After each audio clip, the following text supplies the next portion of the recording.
Welcome back students. तो atoms and molecules पिछले lecture में हमने शुरू किया था और एटम्स एंड मॉलिक्यूल्स में सबसे पहले हमने ये देखा था कि लॉज ऑफ केमिकल कॉम्बिनेशंस हमने लास्ट लेक्चर में डिस्कस किया था। Now the next topic is Dalton's atomic theory. तो एटम्स एंड मॉलिक्यूल का जो नेक्स्ट पार्ट है हम वो देखते हैं, that is Dalton's atomic theory. Look here, तो Dalton's atomic theory, Dalton's atomic theory.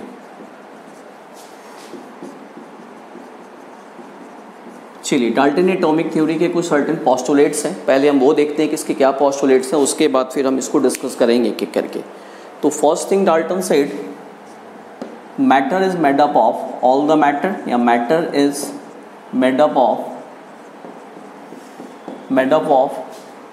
Very small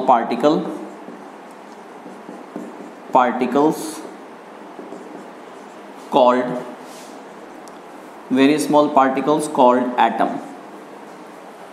atoms, which are indivisible, यानी जिसको और छोटे पार्ट्स में डिवाइड नहीं कर सकते। then he said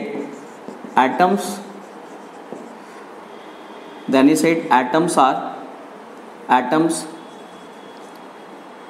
cannot be created,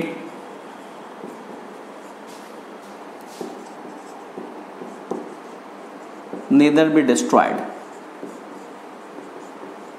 atom को ना तो हम क्रिएट कर सकते हैं, ना ही हम इसको डिस्ट्रॉय कर सकते हैं। Then he said atoms of a given element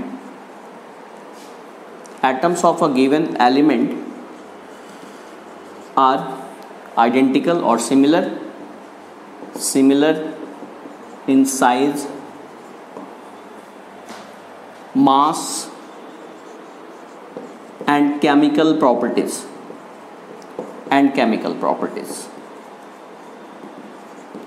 Then he said atoms of different elements, एक एलिमेंट के सारे एटम एक जैसे होंगे और डिफरेंट एलिमेंट के एटम्स जो हैं वो डिफरेंट होंगे। तो atoms of different elements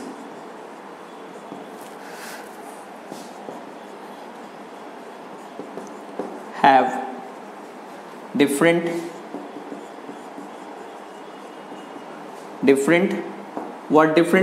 size, mass, chemical properties, have different size, mass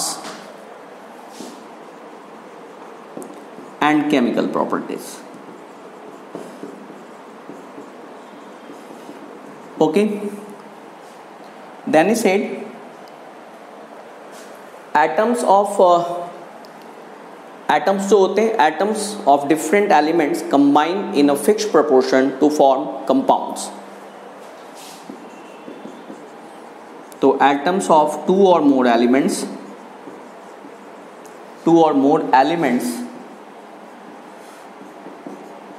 combine chemically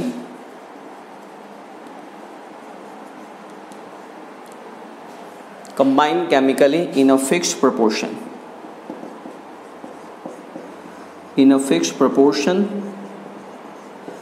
to form compounds। और जब ये कॉम्बिनेशन होगी, यानी एटम्स आपस में जब कंबाइन करेंगे, they always combine in a fixed whole number ratio. तो atoms combine in a fixed whole number ratio.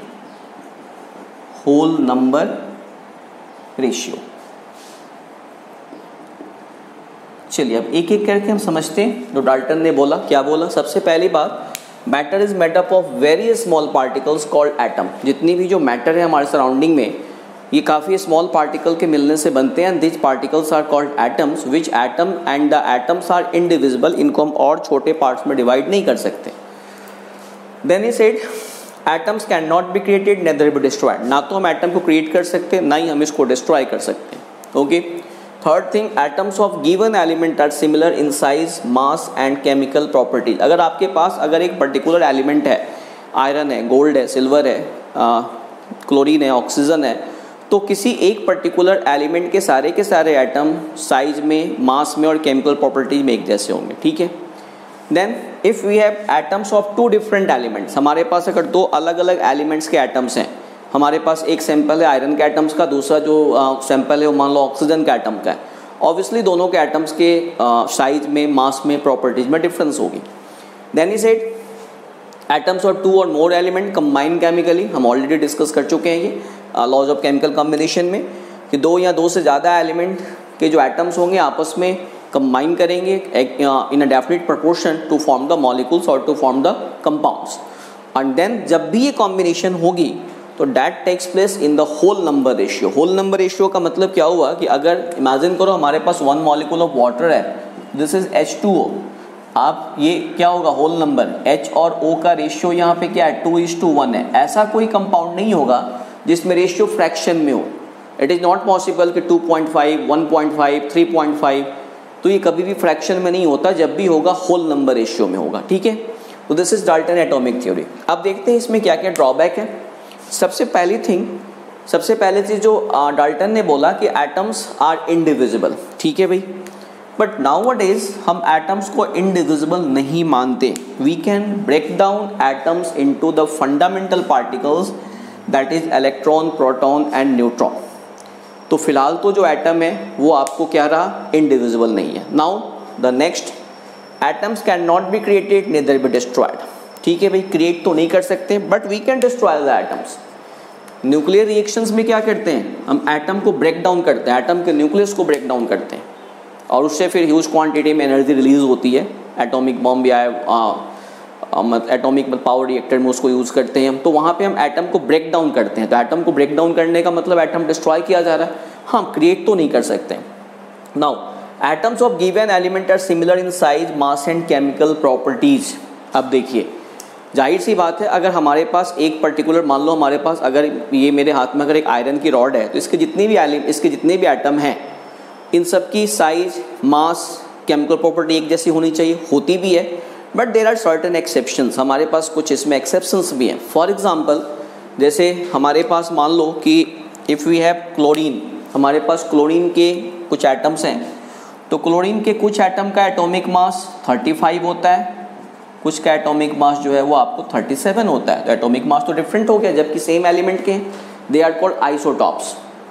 फिर वैसे ही हमारे पास जैसे यूरेनियम है, यूरेनियम के कुछ एटम का मास 235 होता है, कुछ का 238 होता है। हाइड्रोजन है, हाइड्रोजन में 1 भी हो सकता है, 2 भी हो सकता है, 3 भी हो सकता है। This is called hydrogen, this is deuterium and this is मतलब ट्राइटियम। तो एक ही एलिमेंट के एटम है लेकिन एटॉमिक मास डिफरेंट है। ऐसे काफ़ी सारे हमारे पास एग्जाम्पल मिल जाएंगे। कार्बन है, तो कार्बन में हमारे पास कार्बन के कुछ एलिमेंट का जो मास जो है, कार्बन जैसे है हमारे पास कुछ का एटॉमिक मास 12 होता है, कुछ का एटॉमिक मास 14 भी होता है। तो ये पोस्टुलेट पूरी तरह से सही नहीं है कि एक पर्टिकुलर गिवन एलिमेंट के सारे एटम बिल्कुल एक जैसे होंगे। There are certain exceptions which are called isotopes.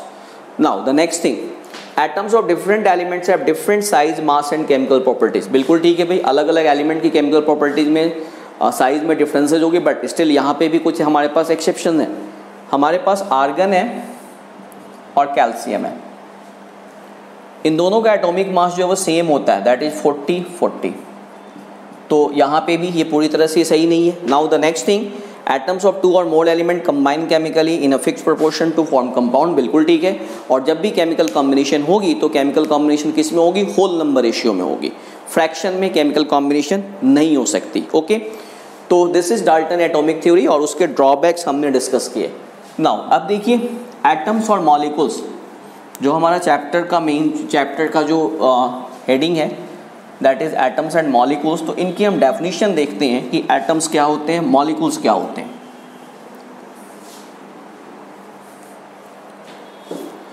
Okay, look here, atoms,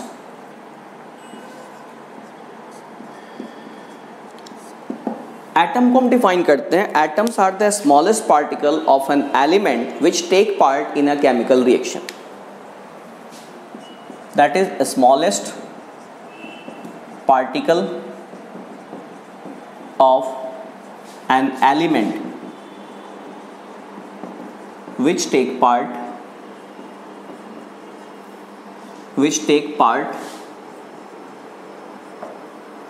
in a chemical reaction.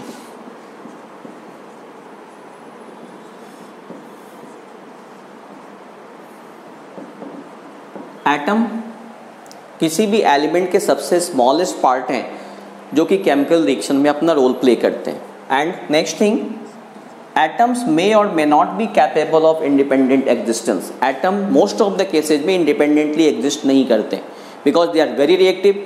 Immediate दूसरे एटम के साथ रिएक्ट करके मॉलिक्यूल में कन्वर्ट हो जाएंगे. बट कुछ केसेज में इंडिपेंडेंटली एग्जिस्ट भी करते हैं. तो एटम की एक तो चीज़ ये भी हो गई, मे और may not capable of independent existence. Okay, now next देखिए. फिर अब देखिए, इसको समझते हैं.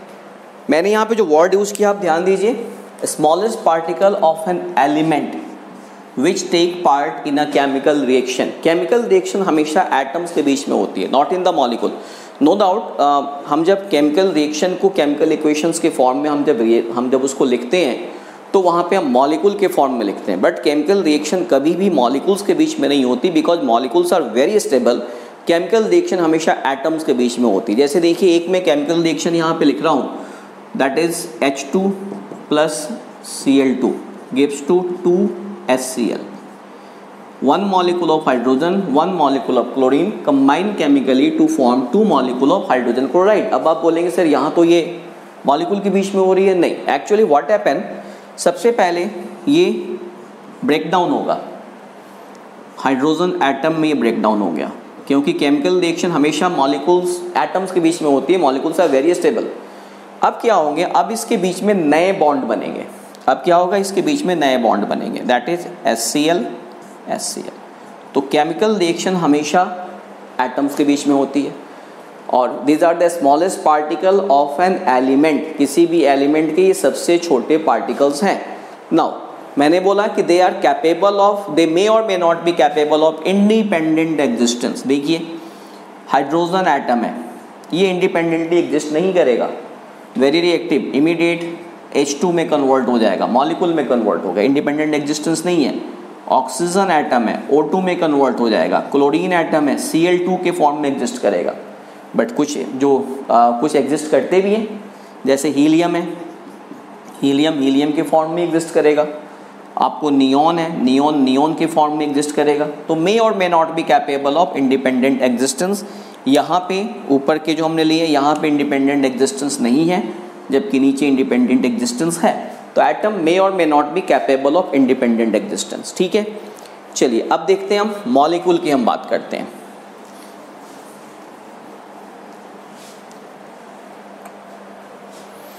नाउ मॉलिक्यूल, अब देखिए मॉलिक्यूल. अब मॉलिक्यूल के डेफिनेशन हम क्या देंगे, that is smallest particle of a substance.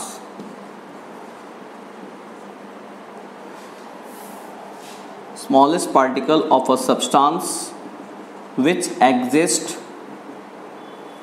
independently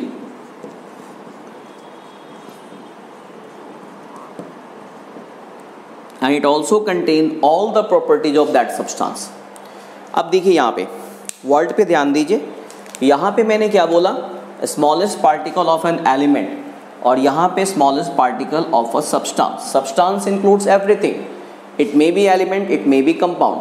ठीक है, तो अब देखिए आप एक दोनों में डिफरेंस समझिए, एटम एंड मॉलिक्यूल्स. हम जब सिंबल यूज करते हैं तो symbol meant for the atoms, और हम जब उसका मॉलिकुलर फार्मूला यूज करते हैं या केमिकल फार्मूला यूज करते हैं, that represent one molecule of that substance.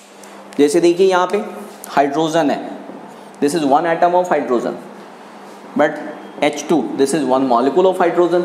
And it also says the molecule of hydrogen is diatomic. Diatomic means one molecule of hydrogen contain 2 atom of hydrogen and this is its atomicity. अगर आपसे पूछा जाए कि hydrogen की atomicity क्या है, that is 2 because one molecule में 2 atom है. Now oxygen atom O2, this is one molecule. N atom N2 molecule. और देखिए फिर P phosphorus P4 one molecule of phosphorus. वैसे ही और देखिए S one atom of sulphur S8 one molecule of sulphur. और अभी इसके साथ इसकी एटोमिसिटी, फॉस्फोरस की एटोमिसिटी क्या हो जाएगी, that is 4. This is tetra atomic, you can say poly atomic. फिर S8 ऑक्टा एटोमिक, यानी एक मॉलिक्यूल में इसके 8 एटम है, एटोमिसिटी कितनी हो जाएगी इसकी, 8 हो जाएगी. वैसे ही ये तो सारे एलिमेंट के मॉलिक्यूल्स हो गए. अब देखिए कंपाउंड के मॉलिक्यूल की हम बात करते हैं. जैसे हमारे पास calcium oxide, this is one molecule of calcium oxide जिसमें एक एटम कैल्शियम का है, एक एटम ऑक्सीजन का है. We have sulphuric acid H2SO4, this is one molecule of sulphuric acid which contain 2 atom of hydrogen, 1 atom of sulphur and 4 atom of oxygen. वैसे ही मेरे पास है Al2SO4, this is one molecule of aluminium sulphate, one molecule of aluminium sulphate. तो इसमें क्या हो गया फिर, सॉरी इसमें Al2SO4 होल थ्राइस.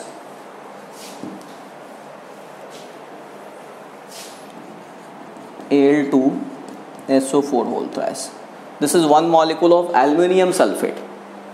तो इसमें भी देखिए, इसमें एल्यूमिनियम के 2 एटम है, सल्फर के 3 एटम हो जाएंगे और ऑक्सीजन के 4 3 12 एटम हो जाएंगे. तो these are the molecules and these are the atoms. Molecule को रिप्रेजेंट करने के लिए हम मॉलिकुलर फार्मूला या केमिकल फार्मूला यूज़ करते हैं और एटम को रिप्रेजेंट करने के लिए हम सिंबल यूज़ करते हैं. ठीक है, तो यहाँ तक हमने डिस्कस किया.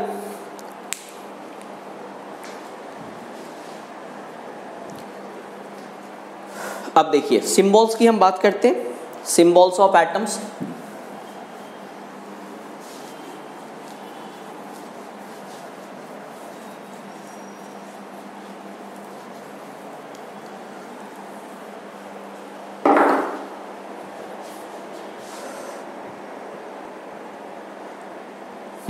तो देखिए, तो सिंबल की बात करते हैं. तो जैसे जैसे अंडरस्टैंडिंग उस समय जो साइंटिस्ट थे उनकी आगे बढ़ी, तो उनकी एफर्ट ये थी कि जो कुछ भी हमारे पास जो डिस्कवर्ड जो एलिमेंट्स हैं उनको एक हम पर्टिकुलर सिंबल दें और उस सिंबल से उसको ऑल ओवर द वर्ल्ड उसको जाना जाए. बेसिकली जब सिंबल की स्टार्टिंग हुई होगी तो ये माना जाता है कि ऐसे जो लोग अपने जो कुछ भी उनकी डिस्कवरी थी वो नहीं चाहते थे कि बाकी लोग इसके बारे में जानें. जैसे समटाइम हम जब अपने फ्रेंड्स के बीच में बातें करते हैं तो ऑब्वियसली काफ़ी सारी चीज़ें होती हैं कि हम चाहते हैं कि और लोग नहीं जाने, तो यूज़ लैंग्वेज ऑफ सिम्बोलिज्म आप सब यूज़ करते होंगे. इन द सेम वे उस समय जो भी साइंटिस्ट थे उन्हें ये लगा होगा कि हमारी जो वर्क है वो कहीं इधर उधर नहीं हो जाए, तो हम कुछ ऐसा सिंबल डिज़ाइन करें.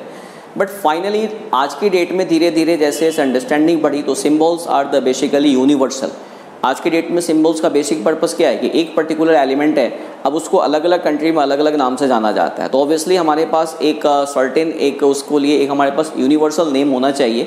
तो वहाँ से एक मतलब सिंबल हम उसको यूज़ करते हैं कि एक यूनिवर्सल सिंबल कि ऑल ओवर द वर्ल्ड उसको उसी नाम से जाना जाएगा. अब जैसे कॉपर है, कॉपर को लैट्रिन में मर्क्यूप्रम बोलते हैं, इंग्लिश में उसको कॉपर बोलते हैं, हिंदी में उसको तांबा बोलते हैं. ऐसे ही अलग अलग कंट्री में अलग अलग नाम होंगे, but the symbology is universal, that is CU इसका बिल्कुल फिक्स सिंबल है जो ऑल ओवर द वर्ल्ड इसको फॉलो किया जाता है. तो जब सिंबल को जब स्टार्ट किया गया हमारे पास, तो सिंबल में हमारे पास क्या है कि स्टार्टिंग में सिंबल्स जो थे इसमें भी डाल्टन ने कुछ सिंबल दिए. जैसे डाल्टन ने बोला कि हाइड्रोजन के लिए डाल्टन ने बोला कि ये सिंबल यूज़ किया जाए. ठीक है, वैसे ही उन्होंने कुछ और चीज़ों के भी सिंबल दिए. जैसे उन्होंने फॉस्फोरस के लिए बोला, फॉस्फोरस के लिए उन्होंने ये सिंबल यूज़ किया इस तरह से, दिस इज़ फॉर फॉस्फोरस. वैसे ही कॉपर के लिए उन्होंने ऐसे करके C इसमें लिखा. तो बट ये सिंबल जो थे ये एक तरह से आपको एक फिगर बनानी पड़ेगी, जैसे मतलब एक तरह की चित्रलिपि हो गई, उस ढंग से आपको लिखना पड़ेगा. तो ये काफ़ी कम्बरसम था.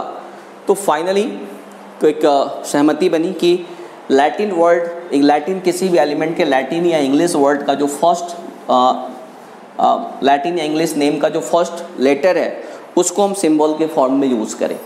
तो आज के डेट में जैसे हमारे पास यूज़ किया जाता है, अब जैसे देखो, और ये काफ़ी सारी चीज़ें यहाँ पे जैसे इसके ओरिजिन से रिलेटेड है, जैसे गैलियम।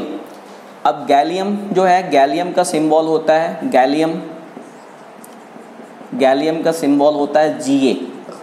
गैलियम वर्ड कहाँ से आया? Gallium Gaul word, GAUL, Gaul France को बोलते हैं, फ्रांस में मिलता होगा तो उस समय, तो गैलियम वर्ड यहाँ से लिया गया। तो इसके फर्स्ट लेटर और साथ में एक लेटर और गैलियम क्या जिसका सिंबल हुआ। वैसे ही जैसे देखो हाइड्रोजन की हम बात करें तो हाइड्रोजन को हाइड्रोजन क्यों बोलते हैं? हाइड्रोजन, हाइड्रो इम्प्लाइज वाटर, हाइड्रोजेनेसिस मतलब ये माना जाता है कि ये वाटर को बनाने में यूज़ होता है। ऑब्वियसली वाटर में क्या हाइड्रोजन और ऑक्सीजन है, तो दैट इज हाइड्रोजेनेसिस से हाइड्रोजन इसका नाम पड़ा, और इसका जो फर्स्ट लेटर था दैट इज H, इसको इसका सिंबल लिया गया।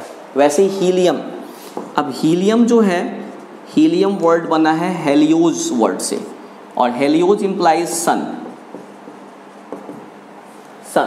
Obviously sun has a huge reservoir of helium gases, और इसमें हीलियम में आप हायर क्लासेस में पढ़ेंगे, इसमें न्यूक्लियर फ्यूजन रिएक्शन होती रहती है, जिससे कि क्या होता है, हाइड्रोजन वहाँ पे ह्यूज क्वांटिटी में हाइड्रोजन है और उसमें फ्यूजन रिएक्शंस होती रहती है, फ्यूजन से हीलियम क्रिएट होता है, और हीलियम और इसके साथ साथ ह्यूज क्वांटिटी में ट्रिमेंडस अमाउंट में एनर्जी जनरेट होती है। This is the source of the sun's energy, that is nuclear fusion reaction. दो एटम मिलकर के एक अपने से बड़ा एटम बनाते हैं और इस प्रोसेस में ह्यूज क्वांटिटी में एनर्जी रिलीज होती है। तो इस तरह से, तो उसके अकॉर्डिंगली अब हमारे पास अलग अलग वर्ल्ड के अलग अलग एलिमेंट के हमारे पास सिंबल हैं।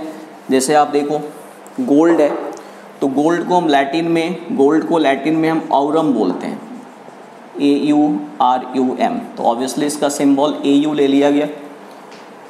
कॉपर है, कॉपर को लैटिन में हम क्यूप्रम बोलते हैं। अब वही C नहीं ले सकते क्योंकि C ऑलरेडी कार्बन का सिंबल है। जब एक ही वर्ड से 2-3 एलिमेंट का नाम शुरू होता है तो एक मतलब स्टार्टिंग के लेटर के साथ साथ एक और लेटर हम ले लेते हैं, दैट इज CU, इसका CU होता है।